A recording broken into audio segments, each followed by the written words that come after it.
Tarek for starting the English presentation track. So my presentation is going to be in English as well. Since this is AUI, my last presentation in TED was in actually Arabic and French, and this one is going to be in English. So how do I use this? Just, sometimes we assume that Microsoft people, they know how to use technology. My presentation, I'm actually tying a little bit of sports to business. A lot of people have done that in the future. We talk about boxing and business. We talk about a lot of sports and business, and I'm going to present my own version, and it's kind of tied to our country. It's more of a track.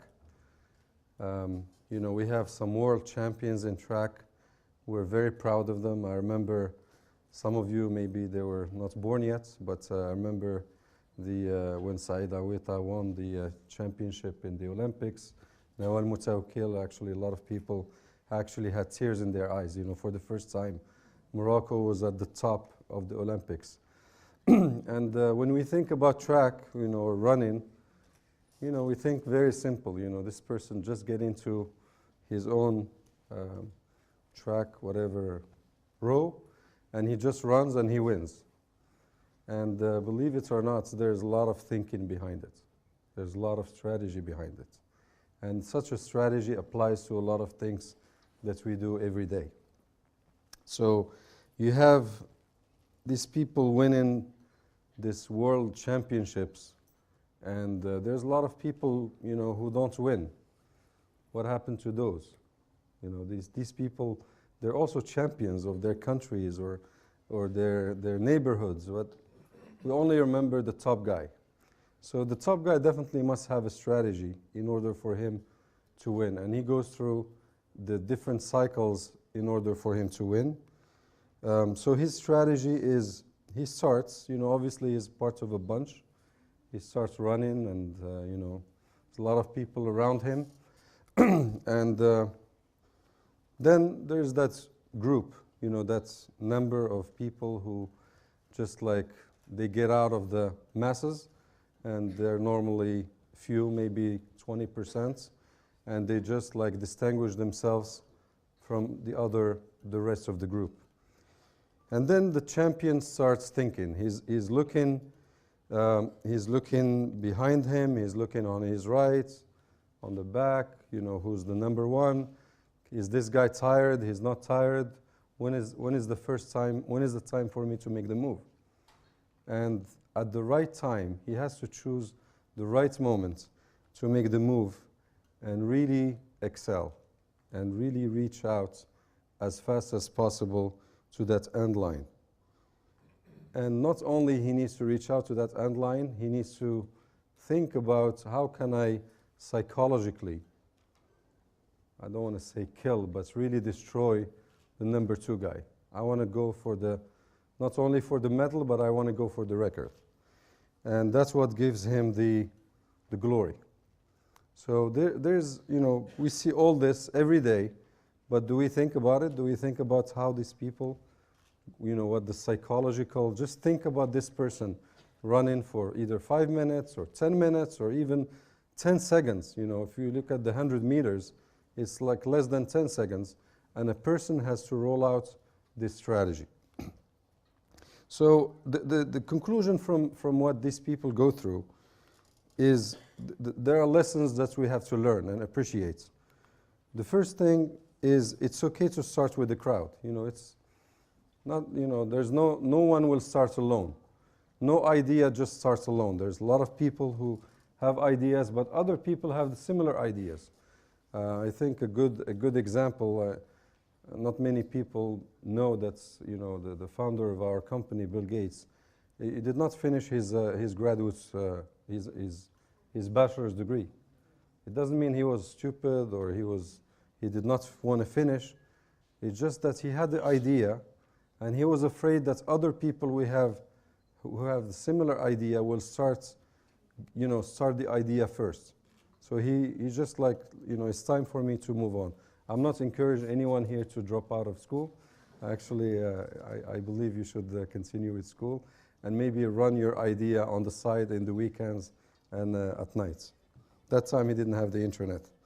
The second thing is, it's okay also to run with the crowd. It also gives you some time to show your muscles, to show what you're able to do. And looking forward and backward, you're not alone. Don't just think that you're alone in this race. There are other people trying to do something similar. So it's important to know where your competitors are, and always stay at arm's length. Don't let the number one runner, pass you. Otherwise, the race is over. So if you're running to be the number one or to break the record, you have to stay at arm's distance from the front runner. And then save the energy. Sometimes people end up wasting energy. If you have a business and you have a limited amount of resources or money to spend on marketing, for example, save that to the right time. The timing is very, very important. We've seen a lot of technologies out there, and unfortunately the timing was not right. And they just got lost. They just got forgotten. We have, maybe Tariq knows that, we have in the UK, we had this wall where they write down all the technologies that Microsoft invented that never saw the light. So don't think that some successful companies always have success after success. They go through also some technologies that they invent that unfortunately they don't see the light. And don't waste your resources as well, because sometimes you end up either their financial resources or even people's resources on the wrong things. What are the things that will make you up front? And the timing is key. When is the right time to put all the throttle, just accelerate and push and just go forward as fast as you can? That is key to the success. So all of a sudden running in the track is not as simple as you think. And then when you have the, when you accelerate, you have such an impact that no one can catch you. And the last thing is break the record, win the war. Don't take any hostages, just drive as much as you can and break the record. Today, when we have someone like Hisham Garrouj or Saeed Awita, these people broke the record. That's why they're remembered. They're not remembered because they won an Olympics. They won, they are remembered because they broke the record. They were so far ahead that people for years were trying to catch up with them, and they couldn't. So this is a good lesson for us to learn from this, just a simple run and win. Just like it's a good thing to remind ourselves. I see a lot of faces here that were born in, we look old, although we think we're young, who were born in the 50s or 60s or 70s. And we remember how the technology went by. I mean, I always remember the first time I saw a colored screen. It was 1975 during the Al-Masira Al-Khadra. But things have changed a lot. Some of you are born in the 80s. Some of you are born even in the 90s. So there was, in ICT, there's also the Olympics. And the Olympics, people break the record, and, other people are just forgotten. And there was a lot of things that happened for us to get here.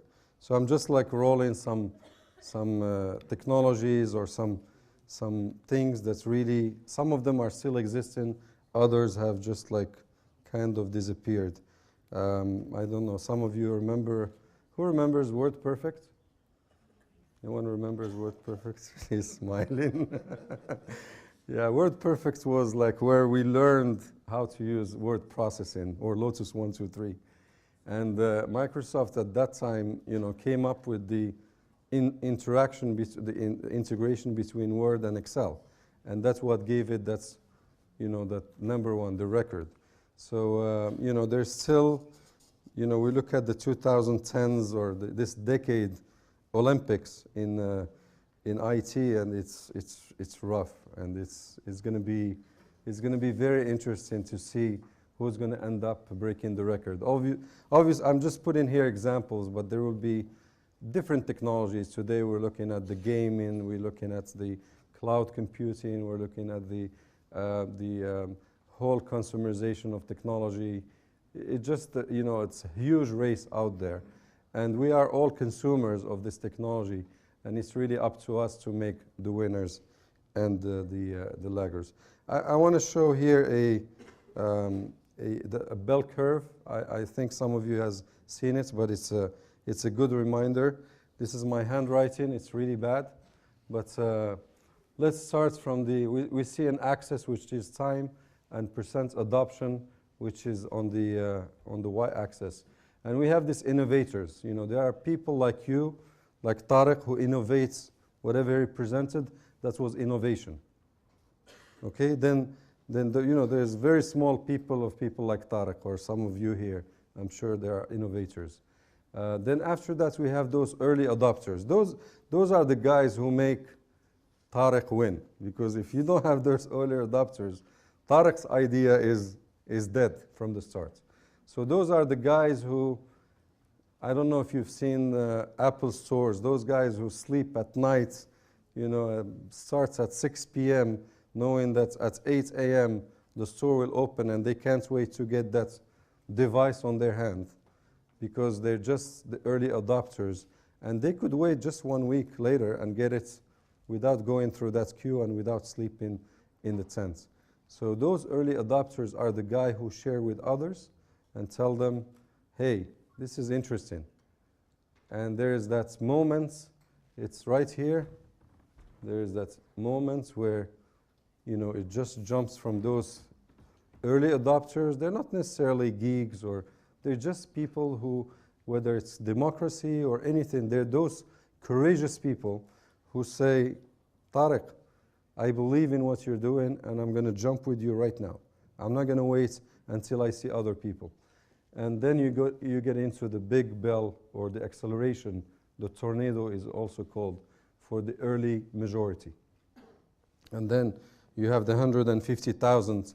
And now that Tariq talked to us about it, then we'll all go into his site and go into it and start voting. And we're probably the late majority.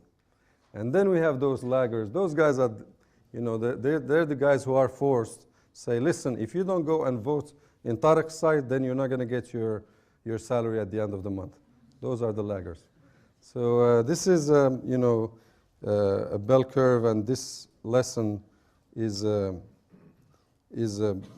applies to technologies, individuals, teams, companies, ideas.